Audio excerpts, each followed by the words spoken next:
So I go into a GameStop to browse around. I'm not there for any specific reason.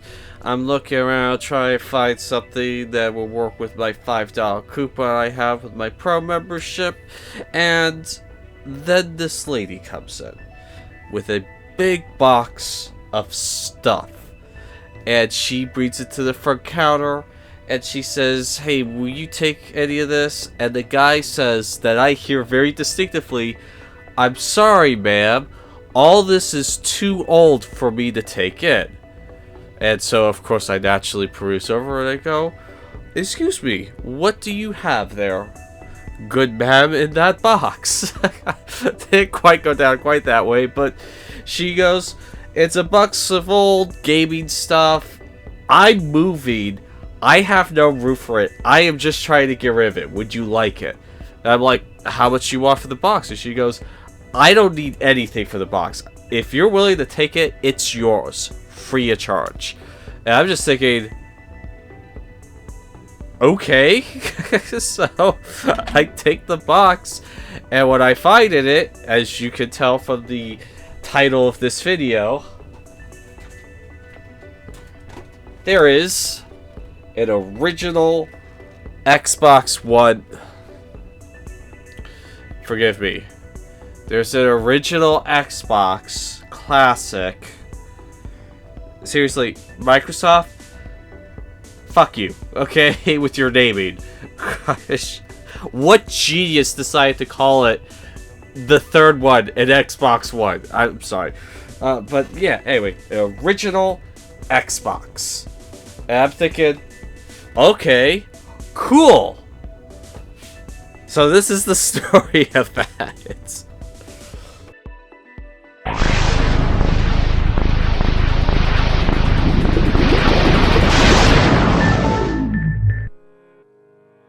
So I get this original Xbox for free. And it comes with the power cord, it comes with the original component cables, and not only does it come with a controller, it comes with 2 controllers. So I figure, okay, let's see what I'm working with. And I plug this thing in, and without even turning it on, I start hearing this thing begin to sizzle. Like eggs on a pan sizzle. So I immediately yank the cord out and just go, okay, something's not right here. Now, doing some research into this console, this is... Thought I had upside down for a second. This is the 1.6 rendition. Basically the final rendition they made of this before they stopped making new Xboxes and went on to the Xbox 360. And the 1.6 rendition has the kind of most optimized disk drive. There were previous renditions that had terrible disk drives.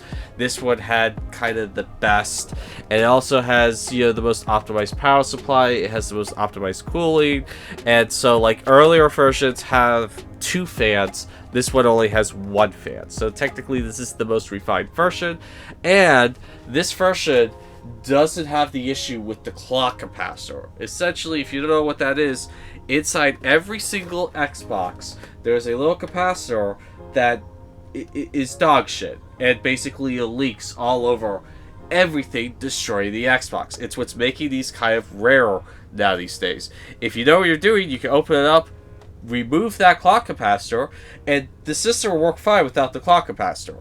So I thought maybe it's the clock capacitor on this. I mean, I wasn't expecting it since the 1.6 is supposed to not have an issue with the clock capacitor. So I opened this thing up, and surprisingly, this thing had never been opened up before I did, which I was just kind of amazed by. It's like, wow, I'm the first person in here. That's kind of cool. And so I opened this thing up, and the clock capacitor looks perfectly fine. And I'm thinking, okay, it must be the power supply. The power supply must have something wrong with it.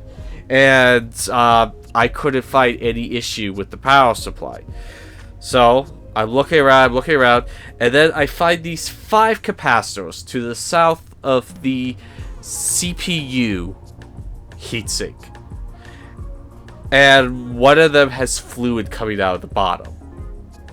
So, while you're not supposed to assume, I basically assumed that, hey, maybe that sizzling I heard was said fluid coming out of this capacitor. And I'm not a genius, but I'm pretty sure capacitors are not supposed to have fluid coming out of them. So I was thinking it was a safe assumption to assume that this capacitor was the one causing all the problems. And then I found another capacitor in that collection of 5 that still was like starting to bulge, but it wasn't leaking yet. So I was kind of like, okay, I need to remove these 2 capacitors. And I've never soldered before in my entire life. Should be fun. So I get replacement capacitors. I was boastfully thinking I replaced all 5, but due to the complexity of soldering, I only replaced the 2. And it took me several hours, but I finally got it. Now, unfortunately, I have no footage of me soldering this because since I never soldered before, I didn't want to jungle trying to film the soldering while also trying not to burn my house down. So I even burned myself on the soldering tool, so it wasn't a perfect, you know, everything went without a hitch situation as well. But I'm fine, and I soldered out the 2 capacitors, and I put in the 2 new ones, let the solder cool, put the whole thing back together, and turned it on, and it worked great. So, like, honestly, I got a Xbox original for $8, you know, because that's how much the capacitors cost me. And so, thank you, really nice lady at GameStop. But in this entire video, you're probably asking yourself, why would I want an original Xbox when I could just get a Series X or I can even get a 360? Because both those are backwards compatible. And I'd say, yeah, you're right about that. Both the Series X, the Series S, and the Xbox One and the Xbox 360 are backwards compatible with, you know, original Xbox games. But here's the thing. The Xbox One, Series S, and X are only backwards compatible with somewhere around 60 Xbox original classic games. And the 360 is only backwards compatible with around 300 to 400 backwards compatible games out of a library of 950, almost 1,000 games for the original Xbox. And so you do have a collection of games that never really got updated for newer consoles. You have games that are only stuck on that generation of consoles, like Cold Fear, the 2 Matrix games, Psyops the Mindgate Conspiracy, Second Sight. You know, these kind of games that, yes, you can play them on other consoles like the GameCube and PlayStation 2. But these games did run the best on the Xbox. Xbox games are much cheaper and affordable than GameCube and PlayStation 2 games right now. And there's some really awesome games that are still stuck on these older systems. Unless you have a PC. If you have a PC, then you can play some of these, not all. Games like Second Sight and Psyops the Mindgate Conspiracy were console exclusives. They never saw PC releases, so that is unfortunate.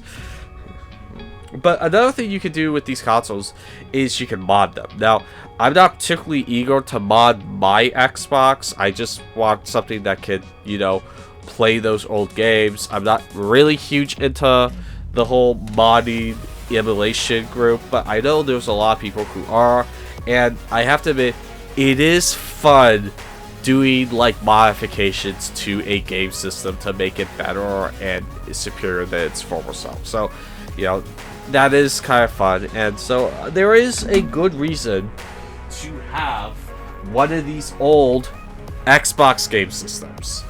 It's kind of fun just to see a blast from the past, and also the history behind the making of this console. Microsoft released a documentary about the creation of the first Xbox, and it's a really fascinating documentary. I would highly recommend you check it out. Truly amazing how this thing almost never came to be. And so, yeah, I mean, I'm looking forward to doing a couple of hour plays and reviews on some really old Xbox classic games that are still stuck on that system. And so, until then, my name's Christopher Connell with Love Our Reviews, and that will be all.